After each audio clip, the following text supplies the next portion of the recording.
Всем привет-привет, с вами я, Оля Бро. Посмотрим сегодня на черного мужчину. Что его ждет?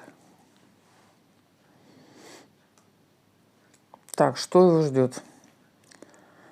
У нас, видите, как ключевое. Дом-работа, дом-работа. Решение вопросов в казенном доме. Что-то у нас не получалось. Обещали. Обещание не выполнялось. Злились. Переговоры ни к чему не приводили. Что в данный момент? В данный момент я вижу встреча с каким-то, кого-то деловой партнер, для кого-то это врач, для кого-то это родственник.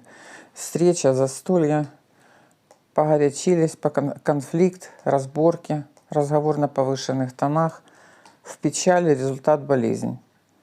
Болезнь кратковременная, неожиданно.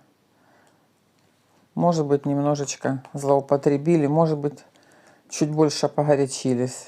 Но болезнь кратковременная. Так, на сердце. Посмотрим, что нас ждет. Нас ждет, так, наша надежда на переговоры оттягивается. Видите, оттягивается, срок оттягивается. Оттягивается, задержка. Возможно, переносы консультаций, возможно, переносы каких-то переговоров. Но, что тут хорошее? На сердце встреча все-таки состоится чуть позже. Видите, чуть позже состоится с Трефиным королем, встреча состоится. И интерес вы получите. Все придет в свое время. Все придет в свое время. Для вас наилучшим образом. Да будет так.